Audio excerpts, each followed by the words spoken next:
सहादृशिरसे विमले बसन्तं गोदावरीतीरपवित्रदेशे यदर्शनात् पातकमासुनाशं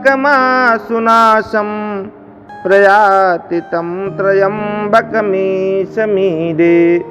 बोलिए त्र्यंबकेश्वर महाराज की जय। शास्त्रों में भगवान श्री त्र्यंबकेश्वर के विषय में बहुत ही वर्णन मिलता है। यह ज्योतिर्लिंग महाराष्ट्र प्रांत में नासिक से 30 किलोमीटर पश्चिम में अवस्थित है। इस ज्योतिर्लिंग की स्थापना के विषय में श्री शिव पुराण में विशेष रूप से वर्णन मिलता है। एक बार महर्षि गौतम के तपोवन में रहने वाले ब्राह्मणों की पत्नियां किसी बात पर उनकी पत्नी अहल्या से नाराज हो गई। उन्होंने अपने पतियों को ऋषि गौतम का अपकार निंदित करने के लिए, परेशान करने के लिए प्रेरित किया। उन ब्राह्मणों ने इसके निमित्त भगवान श्री गणेश जी की आराधना की।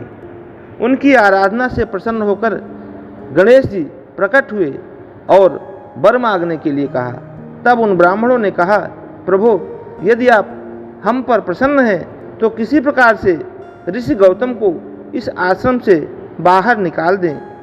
उनकी यह बात सुनकर श्री गणेश जी ने उन्हें ऐसा न करने के लिए बार बार समझाया, किंतु वे सब ब्राह्मण इस पर अटल रहे। अंततः गणेश जी को विवश होकर उनकी बात माननी पड़ी। अपने भक्तों का मन रखने के लिए वे एक दुर्बल गाय का रूप धारण करके ऋषि गौतम के खेत में जाकर चरने लगे। गाय को फसल चरते देखकर ऋषि बड़ी नरमी के साथ हाथ में एक तृण लेकर उसे हाँकने के लिए लपके। उन तृणों का स्पर्श होते ही वह गाय वहीं मरकर गिर पड़ी।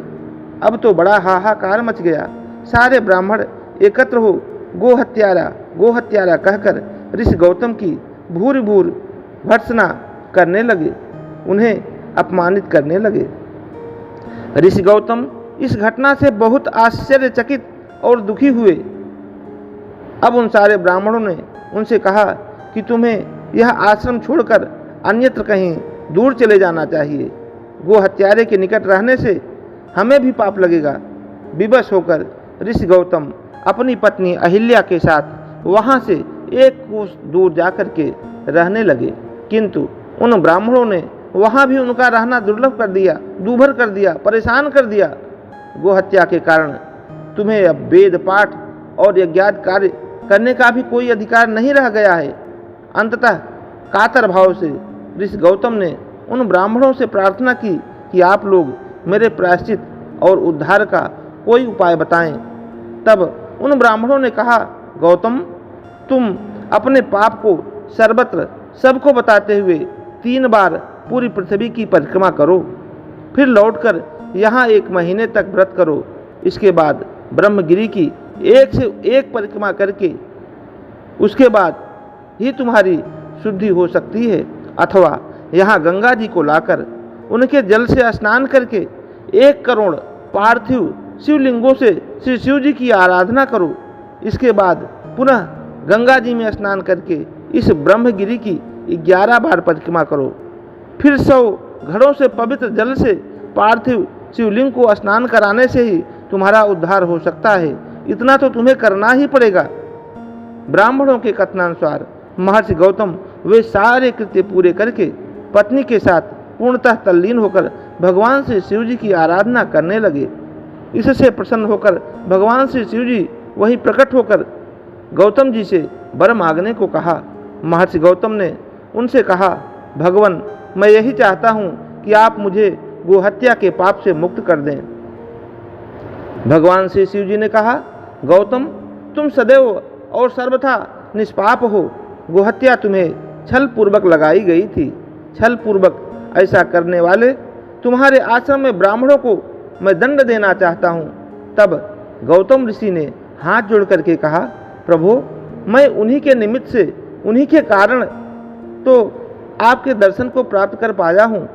उन्हीं के कहने पर ही तो मैंने प्रायश्चित के रूप में ये सब धर्म कार्य करके आपकी आराधना शुरू की थी।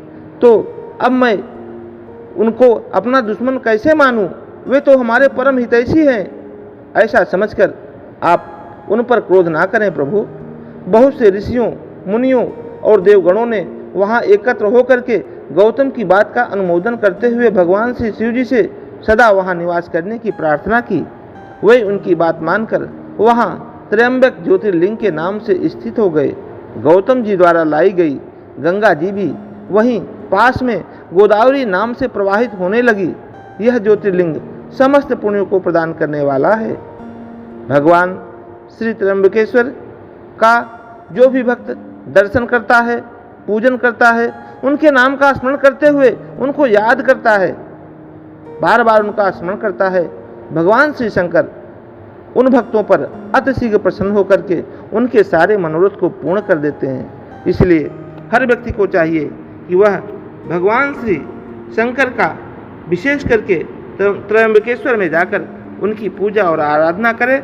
भगवान निश्चित तौर पर प्रसन्न होकर के उनके सारे मनोरथ को पूरा करेंगे। बोलिए श्री त्र्यंबकेश्वर भगवान की जय।